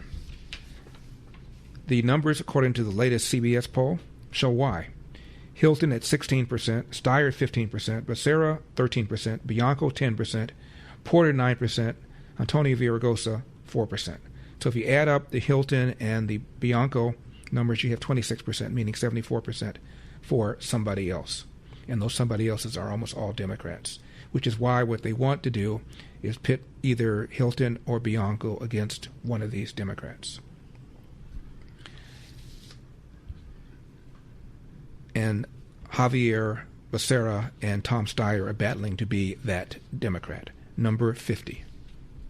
You know why we have those higher standards is because in places like Los Angeles, where we are today, it used to be that you couldn't breathe. Kids would have higher asthma rates. We have those higher standards for a reason. We can bring down costs over time, but it's technology that's totally unrealistic that you're going to have $3 gas in a year. You're lying to me. Only in a Democrat state. Secretary Becerra.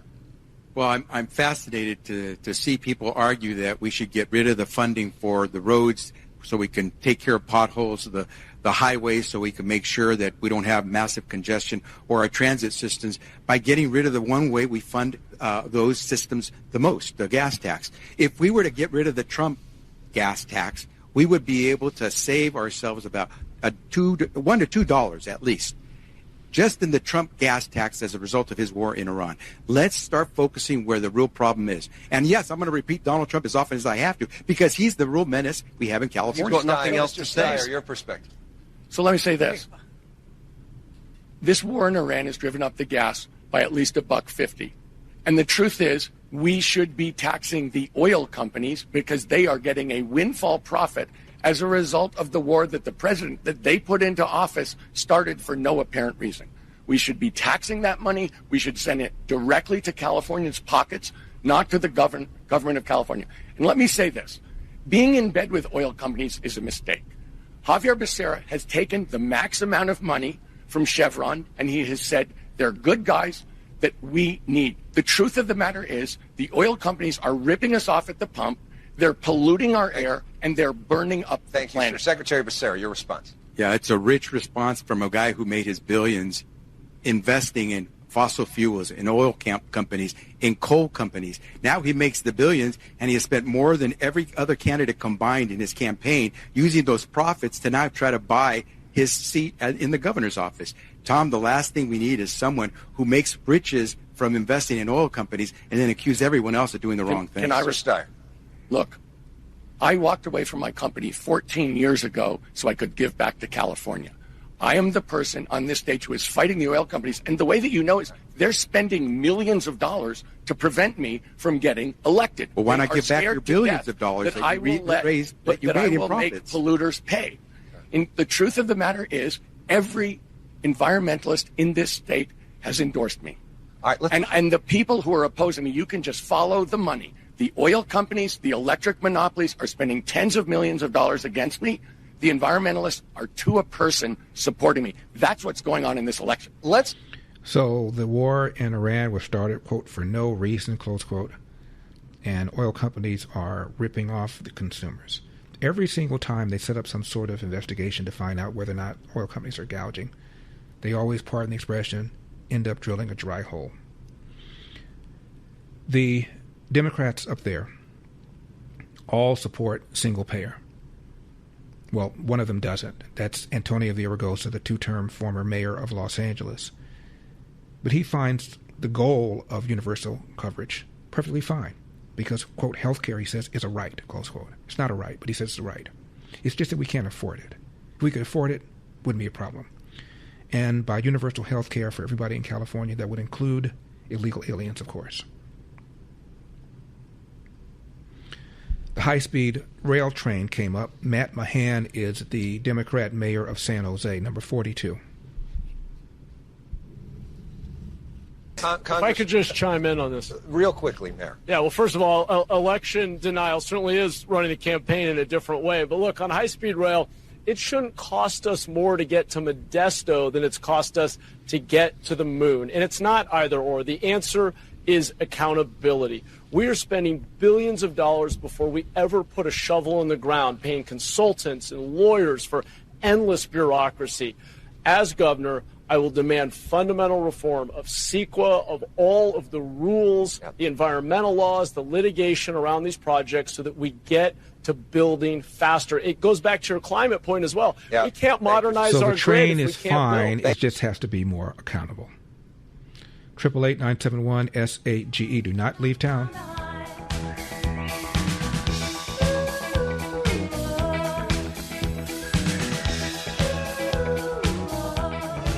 Triple 8-971-SAGE, 888-971-7243. I am Larry Elder. We are Salem News Channel coming to you from the Relief Factor studios. Don't forget your Relief Factor. ReliefFactor.com, ReliefFactor.com, 800-4RELIEF, 800-4RELIEF. Judy is in Bellflower, California. Judy, you're in the Larry Elder Show. Thank you for calling. Hello. Thank you for listening to me. I was listening earlier when you were having Steve Hilton respond to if he would deport farm workers, immigrant farm workers, but it was undocumented. They didn't say illegal. Mm-hmm. So I would say he should have just said yes, and then whatever else he said really great things, that he supports ICE and he supports the federal government because it takes precedence over the state. And those other people that are talking, that are trying to become governor, I don't even want to listen to them because they're making up all these lies. So anyway, that's all I wanted to say. He should have said the word yes. Yeah. And been bold because he needs to know that we support that. He should have illegal said is illegal. He should have said no one should be in the country illegally. and immigration is set up by the national. Donald Trump says he wants to prioritize, but nobody should be in the country who's in the country illegally.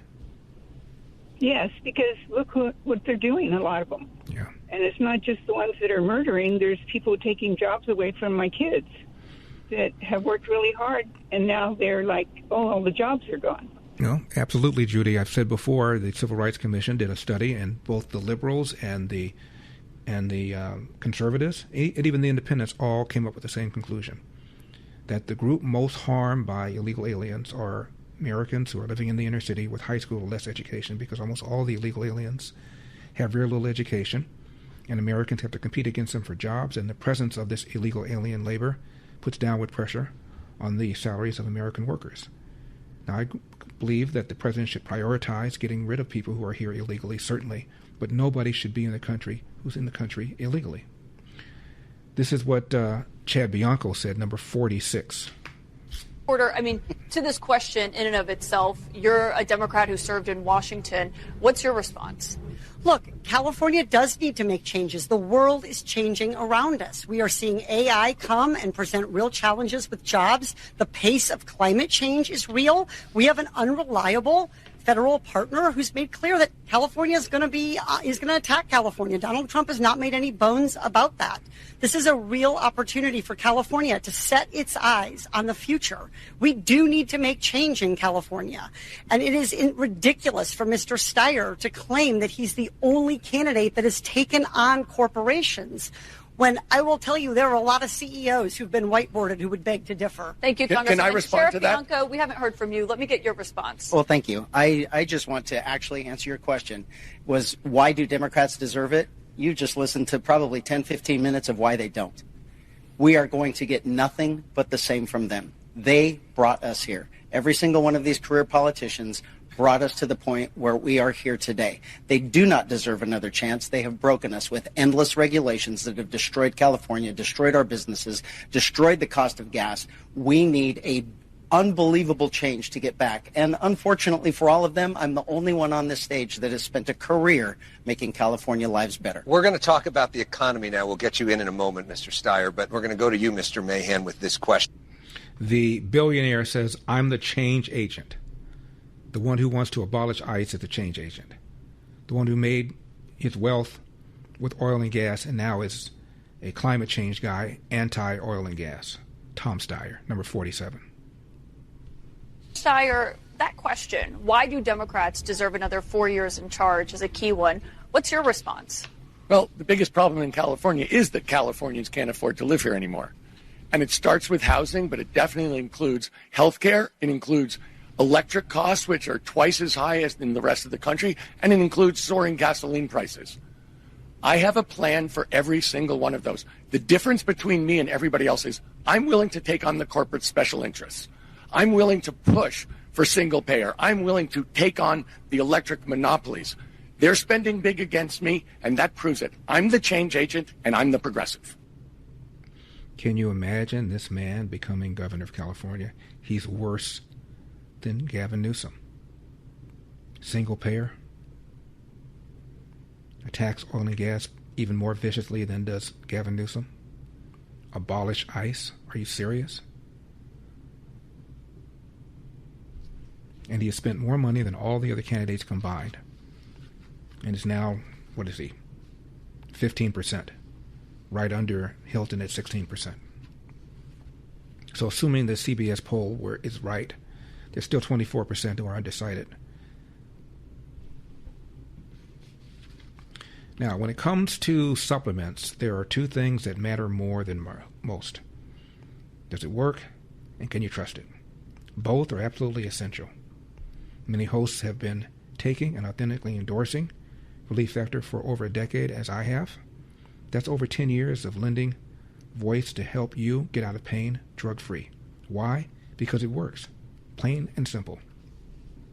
The creator of Relief Factor returned home from Vietnam as a combat veteran wounded several times. He decided to become a doctor simply to help people, to heal them. He created Relief Factor originally to just help his patients with pain and do it drug-free. When he saw how well it worked, he decided to make it available to everybody. I've told you about my brother Kirk having difficulty going up and down the stairs in the morning, until he listened to me and began taking Relief Factor. Try the 3-week quick start today. See how it works for you.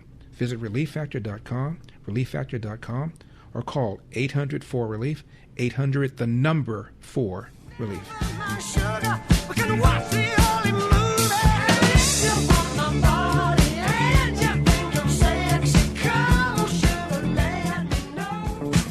Triple 8-971 SAGE, 888-971-7243. I am Larry Elder. We are Salem News Channel. President Trump weighed in on the Bill Maher-Gavin Newsom interview, number 17. It would be insulting, but there won't be. I'm not going to do what Gavin Newsom said. You saw him? He said, everybody in here is stupid, and he's stupid. I think it was the worst political interview I've ever seen. He said, he's stupid, he's dumb, he gets bad marks on everything, he can't read a speech, and nobody wants to report that. It was the worst, but I won't say that because I think everyone in this room is brilliant, but nobody's going to get all 30 questions correct.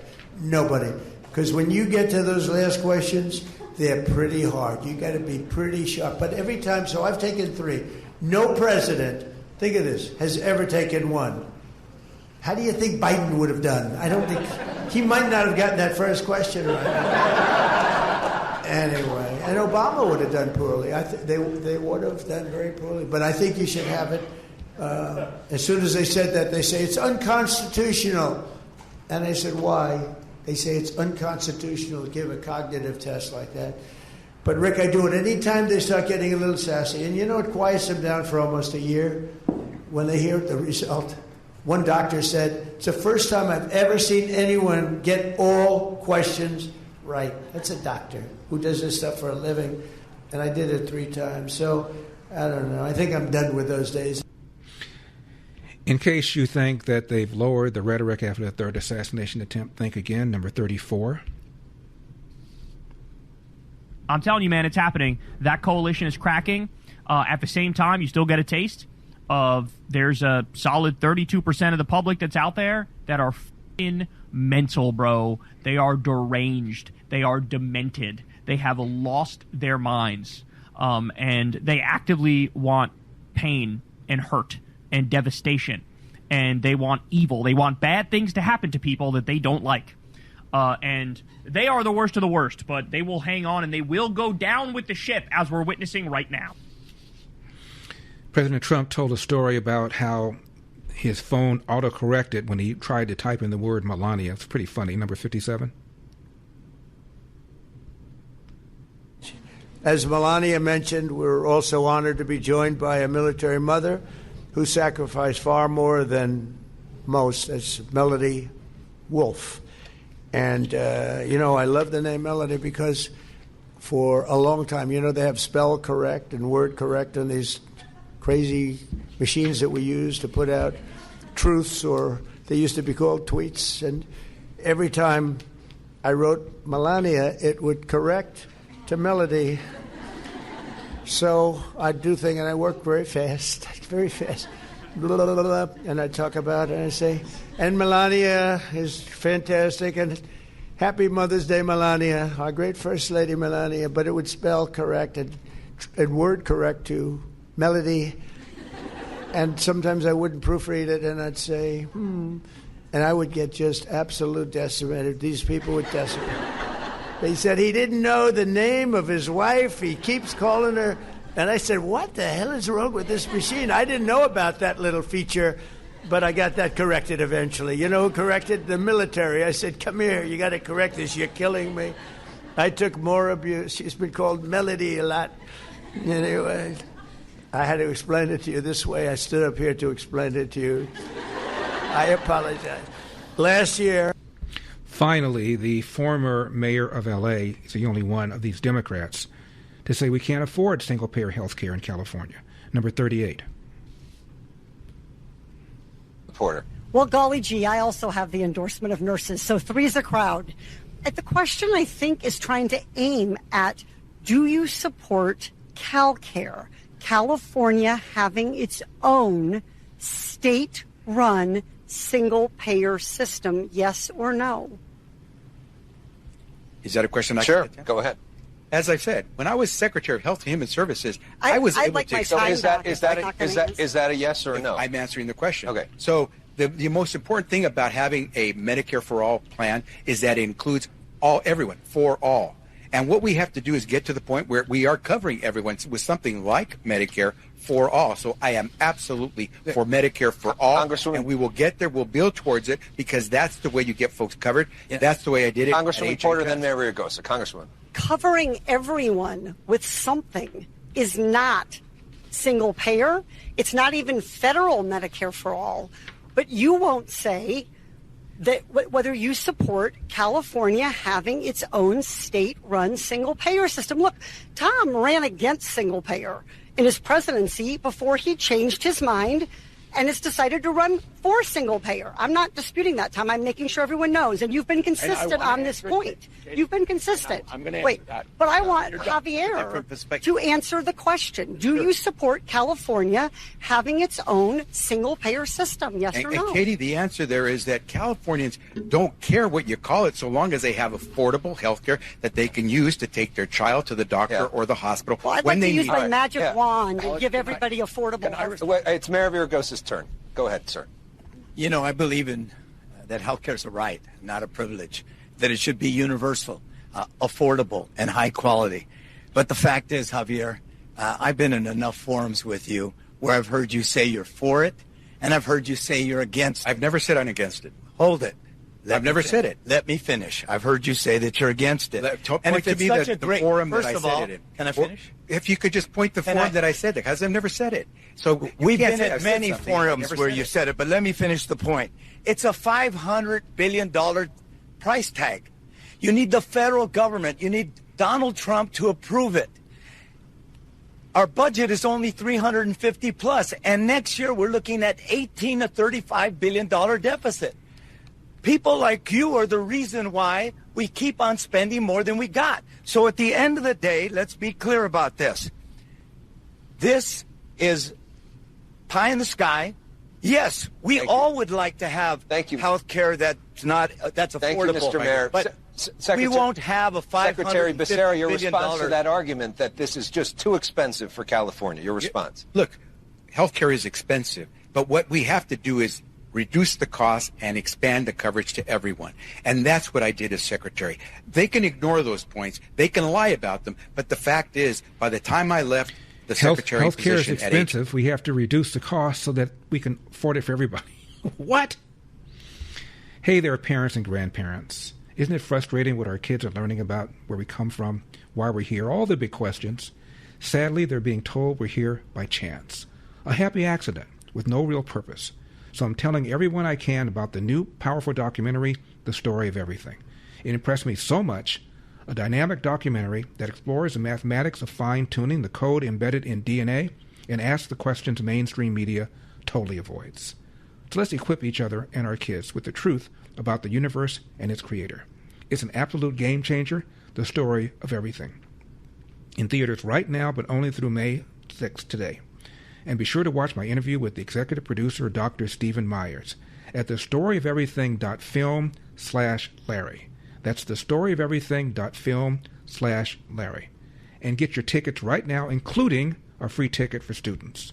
At thestoryoferything.film/Larry. Again, that's thestoryoferything.film/Larry. And remember, including a free ticket for students. Everybody dance. Clap your hands. Clap your hands.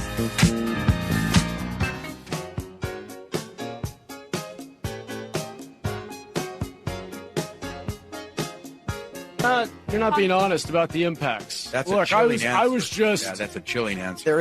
I mean, look, we can all agree that we should have a secure border. If you're committing serious and violent crime, deportation is the consequence. But I was just in the fashion district on the side of downtown Los Angeles, where I met with small business owners who have tears in their eyes because they don't have customers anymore. Because Donald Trump's cruel and indiscriminate enforcement based on the color of people's skins, the language they're speaking, it has terrorized the community. It's targeting the Latino community.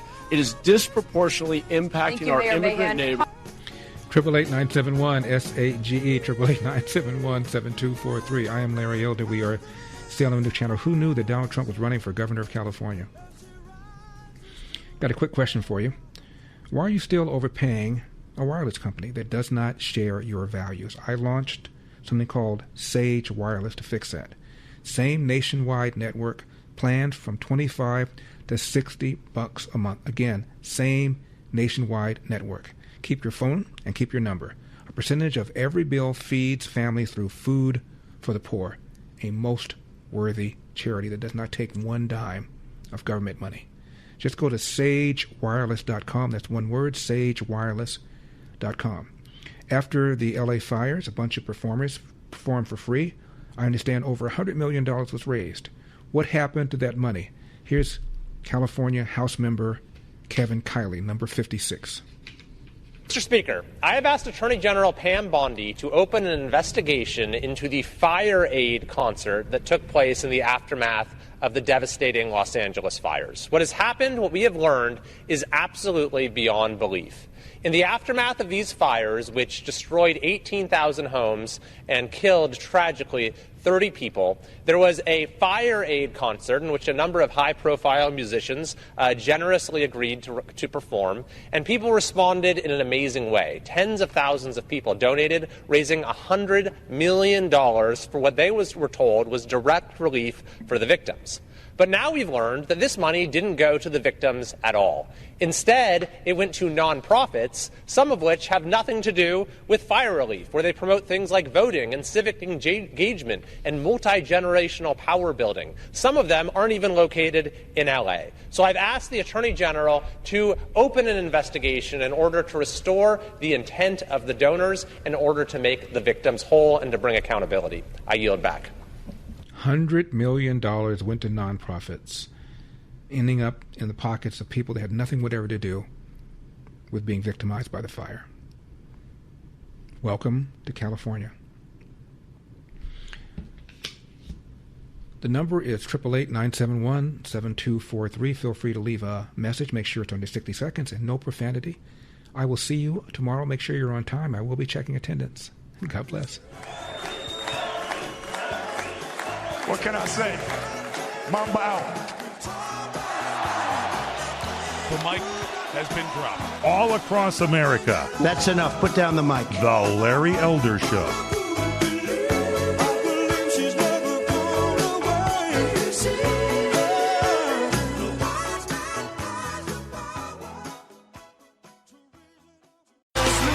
Andy Chrisman of For Him has spent 40-plus years in Christian music, and chances are he knows your favorite artist personally. Now he's bringing you their stories. I'm Andy Chrisman. In his new podcast, 1 Degree of Andy, he sits down with the voices behind the songs for real, honest, and faith-filled conversations you won't hear anywhere else. That's a great question. If you love Christian music, this is your backstage pass. The 1 Degree of Andy podcast. Listen now to 1 Degree of Andy wherever you get your podcasts.